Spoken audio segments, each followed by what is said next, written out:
This is a story I haven't thought about in a long time, and for good reason. My friends and I used to like exploring things.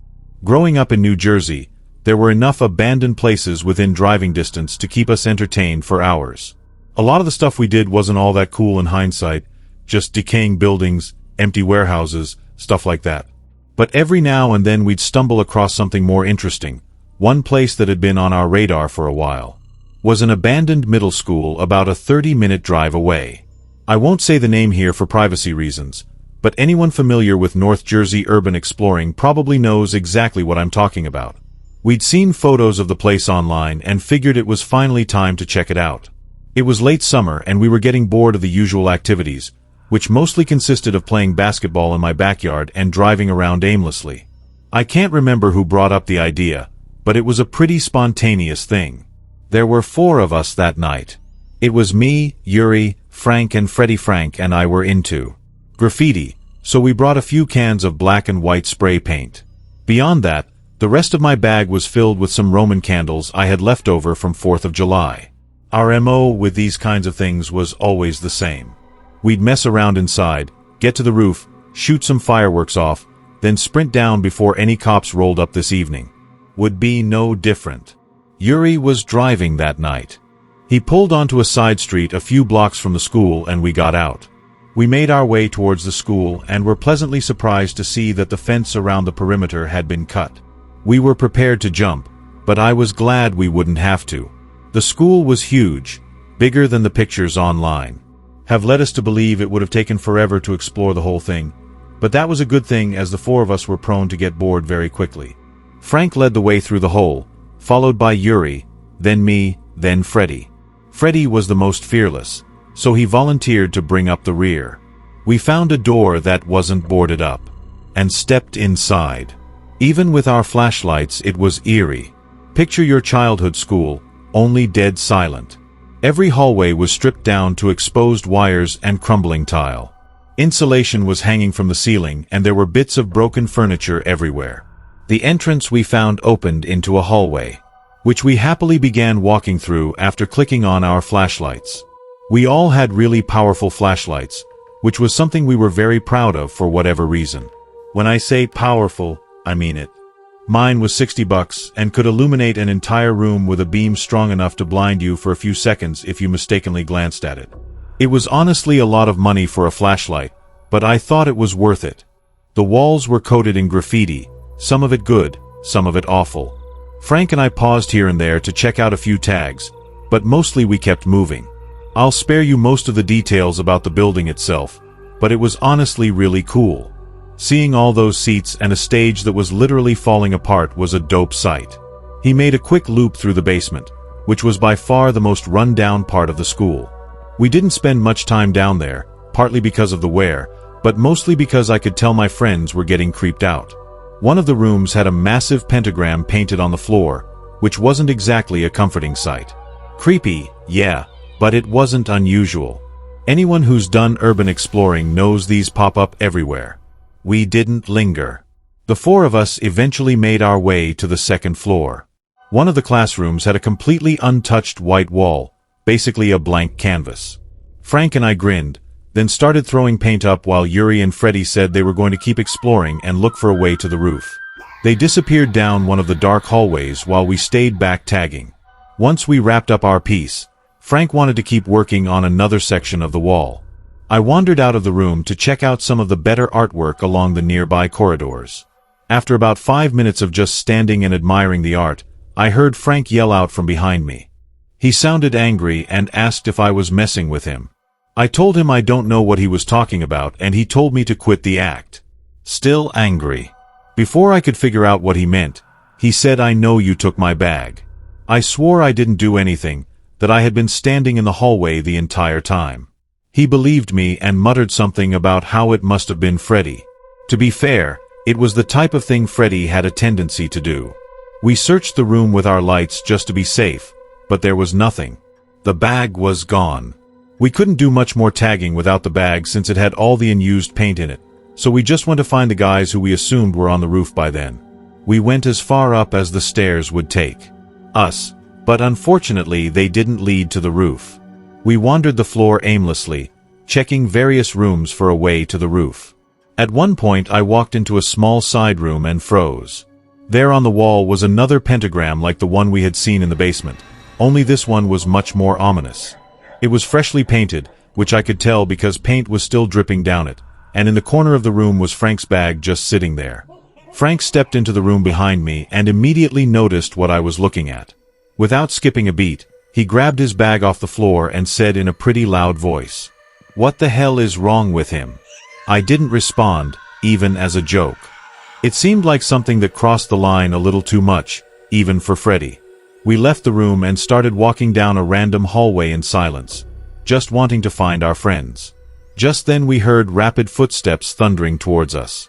It was Freddy and Yuri who motioned for us to follow them. We didn't even have time to be pissed at Freddy. We just ran. Here's a good rule to live by. If someone tells you to run, you don't stand around and ask questions. That's just plain stupid as we ran. Yuri tried to explain what was going on, but I couldn't really understand him over all the noise. All I gathered was that we were running from someone, most likely multiple people. The four of us tried to find our way back to the exit, but it was a literal maze in there, especially given the circumstances. Eventually, we stopped to catch our breath. The corner and what felt like a completely different wing of the building. We all agreed that if we just found a random stairwell and went down, eventually find a way out. It didn't sound like there was anyone chasing us, so we decided to move slowly and just be as quiet as possible. After finding a stairwell, we went down a couple floors. Once we got to what we all agreed was the ground floor, we started walking through the hallway thinking we were in the clear. But just then this sharp hissing noise rang out from somewhere in front of us, a steady, sharp hissing. That's the best way I can describe it. It sounded like someone trying to imitate a cat. The four of us froze, hoping that whoever was down there didn't notice us. But as we were slowly and quietly retreating back the way we had come, a deep voice said something. "Beyond the darkness in front of us," he said word for word. "I should have cut you when I had the chance." We didn't wait another second. We just ran. This time I could actually hear several sets of footsteps behind us, which made things 10 times scarier than they had been before. They were yelling obscene things behind us. Stuff about how they were going to kill us and how they had all the exits covered. It was the scariest moment of my life. I thought we were going to have to run back upstairs and hide somewhere in the building, but somehow Yuri took a turn at the right moment, and up ahead we saw the original door we'd come through. We kept running even after making it outside, then through the fence, and all the way back to Yuri's car. Yuri drove off, and even though we all looked back at the school, there wasn't much we could make out on account of how dark it was. We weren't sticking around though. As we were driving away, Freddy told us their side of the story. He said that after they failed to find a way to the roof, they had gone down to floor to look for us. Apparently, Freddy started hearing weird metallic clinking coming from one of the rooms, which he assumed was us. He and Yuri walked inside and saw 3 cloaked figures sitting in a circle, hunched over something on the floor. According to Freddy, it looked like they were playing some kind of game with glass, marbles, or stones as soon as they noticed. Ready, they started scrambling off the floor to chase them. Yuri and Freddy ran back up to the 4th floor to try and lose the people chasing them, which is where they found us. There were so many things that didn't make sense though. The most obvious question, at least the one I had, was why would they toy with us by taking Frank's bag if they really had hostile intent? Freddy's theory was that whoever was in there thought we'd never be able to find our way out, so they figured they'd toy with us first. Yuri thought that the room with the pentagram in it was where they were going to kill us or sacrifice us or some weird cult stuff, something like that. I was pretty convinced that they hadn't even been chasing us, that they had just gone down. Dares to cut us off when we eventually found our way down there. Another thing, there must have been at least 4 people in there since one of them had been messing with us and Yuri and Freddy stumbled upon 3 more. It just didn't add up. I know it doesn't sound that scary when I break it down like this, but trust me, if you were there, you would have been terrified. We never went back there, but as far as I know that building still exists. This happened a little over 5 years ago. I had just moved into my first home, which I currently no longer live in. At the time, I was coming off a long stretch in a cramped downtown apartment in Spokane. Convenient. Location sure, but I'd grown tired of the constant traffic noise, the crowded sidewalks, and the feeling that I could hear my neighbors breathing through the walls. I wasn't a kid anymore, and I was ready for something quieter. The place I ended up renting was a small, one-story home on the outskirts of some rural town, tucked behind a stretch of pine trees. With a narrow gravel driveway, there's really not much else to say about it because it wasn't much to begin with. Just 2 small bedrooms, an outdated kitchen, and a cramped bathroom. But it was peaceful. The nearest neighbors were a little ways down the street. They were out of eyeshot and definitely out of earshot finding a job. Out there was the most frustrating thing, but I was eventually able to land one. Between the hours and the general exhaustion, I didn't have much of a routine. I mostly lived off takeout and kept myself no social life to speak of, which I didn't mind. This particular night happened in late October. I had just gotten home from work, maybe around 9:45 or so. It had been a long day, one of those mentally draining kinds of shifts where all you want is food and a quiet place to sit. I kicked off my boots, changed my clothes, and ordered Chinese from a spot I'd used a few times. 24 There weren't any delivery apps that serviced that area, so your options for food were pretty limited and dependent purely on which places were willing to drive out to you. It was sometime just after 10 when the doorbell rang. I remember thinking, damn, that was fast. I walked to the front door and looked through the peephole. There was a guy standing there wearing a hoodie and jeans with his hands in his pockets, but he didn't have any food with him. No bag, no receipt, nothing that even remotely screamed delivery driver. I should have caught on to what was happening sooner, but my brain was operating on low power and I just wasn't thinking straight, against my better judgment. I cracked the door slightly open, keeping the chain on. I asked him if he was here with the food. He paused for a couple seconds, then nodded, saying something about wanting to double-check the order first before grabbing it from his car. That's when I came to my senses. I told him flat out that if he didn't bring the food to the door, I was going to call the police. Instead of responding, he muttered something under his breath before turning and walking down the driveway. I watched him until he disappeared into the darkness, the whole time thinking about whether or not I should say something. I decided against it, which I still think was the smart thing to do. Either way, though my gut was churning at that point. And I shut the door and locked it, then grabbed my phone and called the restaurant. The manager picked up and after I explained what happened, he told me the food hadn't even left yet. That was the moment it really clicked. Whoever had just been at my front door with some stranger with the intention of robbing the place or doing something even worse, God knows what. They called the non-emergency police line and reported what happened. The dispatcher advised me to stay alert and said they'd noted for patrol. It wasn't urgent enough for a response, but it was enough to get logged, which I figured was fair since nothing actually happened, and in all likelihood the guy had probably just left 20 minutes later. The actual delivery guy pulled up, I took the food and paid him, and that was that. Around 11:30, I was in the living room watching TV with the lights off when I heard a noise. A faint scraping sound coming from the back of the house. I muted the TV and froze, trying to be as quiet as possible. After a few agonizing seconds of silence, I heard the scraping sound again. It was coming from the back door. I was absolutely sure of it. I stared dead straight at the back of the door. And to my horror, the doorknob slightly jiggled a few times. Someone was testing it. Without another thought, I quietly called 911 and told them what was happening. I grabbed a kitchen knife and locked myself in my room, still trying to be as quiet as possible. After a good 15 minutes, an officer finally announced himself at my front door, and I rushed to let him in. The police did a search of my property and the surrounding area. No one was in sight. Despite that, one of them pointed out something near the back door. Fresh pry marks. It looked like someone had tried to wedge something under the lock, probably a flathead or a pocket tool. I gave them my statement, and connected it to what had happened earlier. They said patrols would be increased temporarily, but other than that there was nothing they could do. As much as that answer dissatisfied me, I had no choice but to accept it and move on. I'd be lying if I said I slept soundly after that.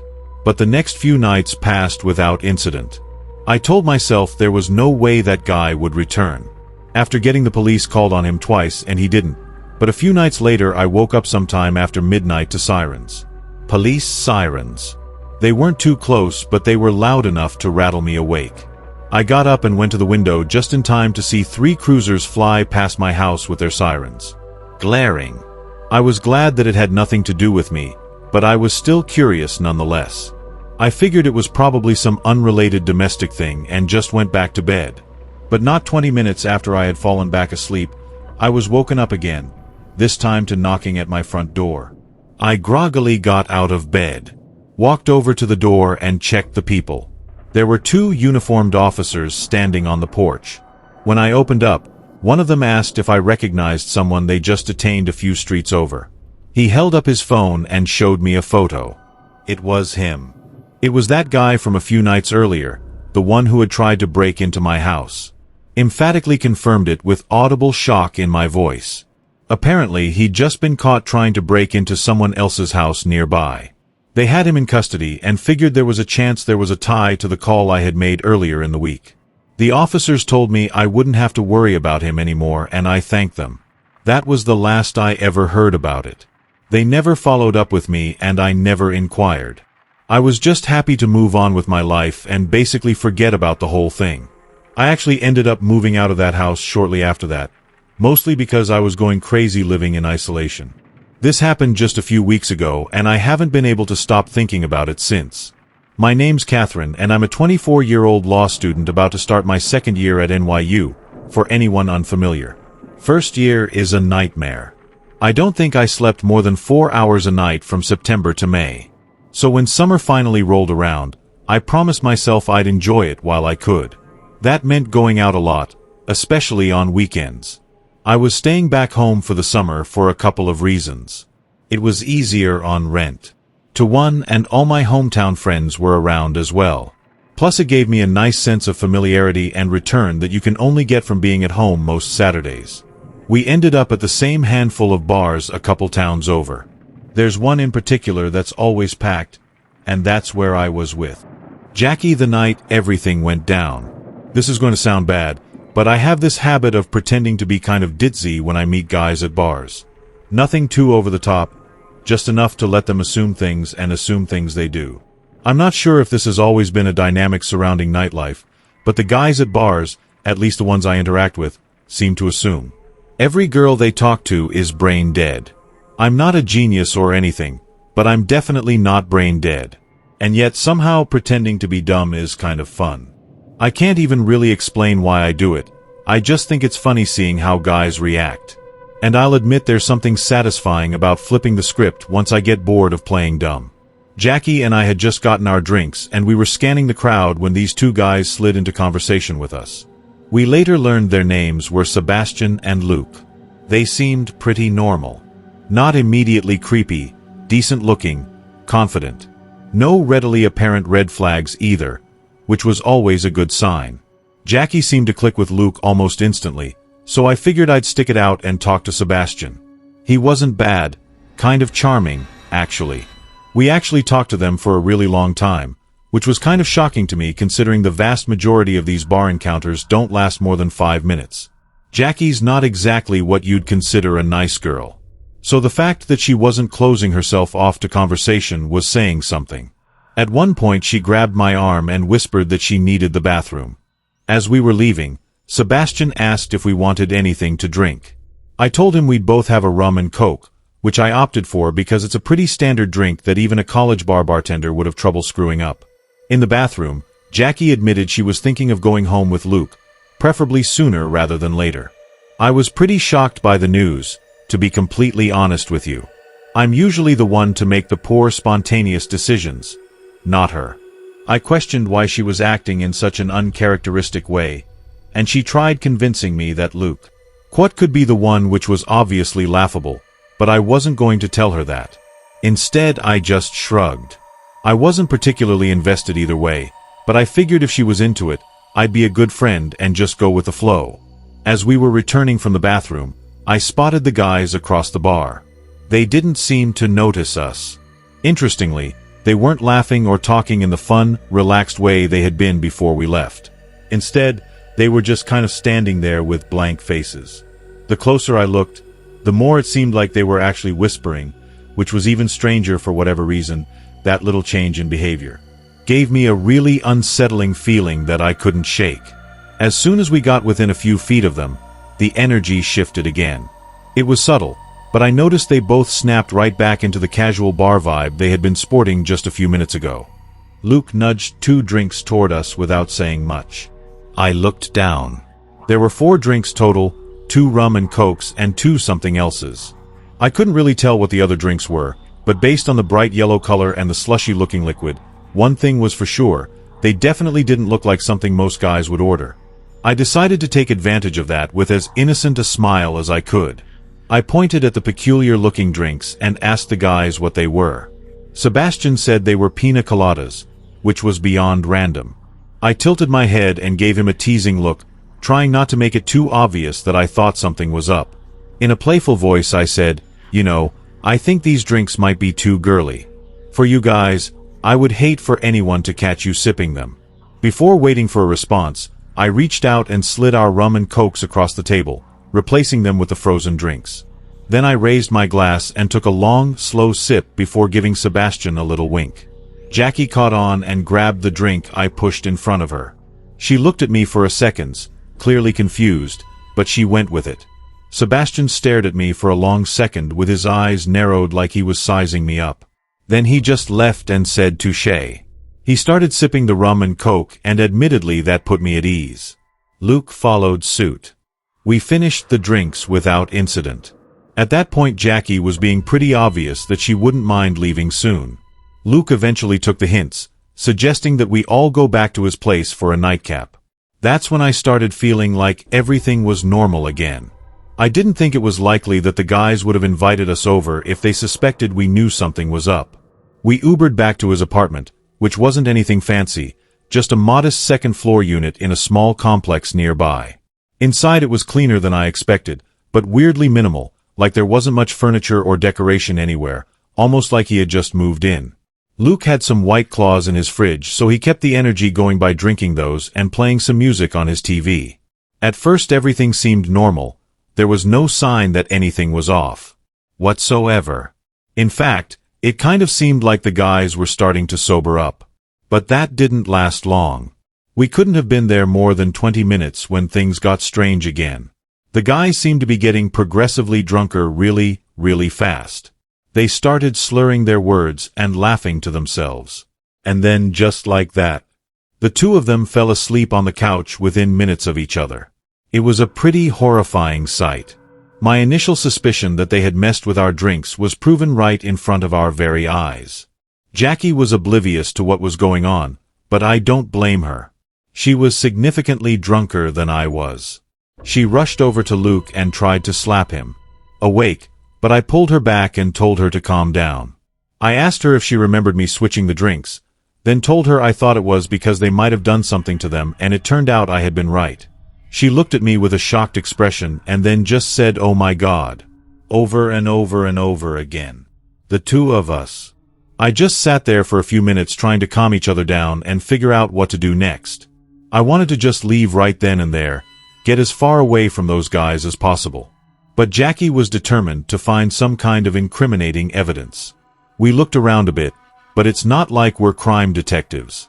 Plus, what exactly were we supposed to do? We weren't going to flip the place upside down looking for something. We didn't even know it was there. I told Jackie this, and after a little persisting, I finally got her to leave it alone. We left not long after that. I think we were both still in shock. We never went to the police, not that night or the next morning, and at this point, probably never will. I know that might sound irresponsible or even stupid, but we don't have any real evidence that they did anything sinister or illegal. There's also the possibility that they really had just gotten super drunk super fast, but I think it's unlikely, and so does Jackie. Either way, I don't think I've ever been closer to real danger. Why anyone would drug girls who are already willing to go home with them is a complete mystery to me. That makes me think they were planning something even worse. As if the situation wasn't already the kind that never has a happy ending. Also, and this is the part that confuses me and makes me doubt myself the most, why the hell would they agree to let us go home with them if they knew they were hours away from passing out? I guess it's possible that they thought the drugs wouldn't affect them because of their bigger size, but I don't know, That might just be stupid. Also, why even bother taking the risk? I really can't begin to explain any of it. This is going to be something I think regularly for a while. I know it's my own stupidity for letting someone else control my drink, but it's just crazy to think about what some people will do to get what they want.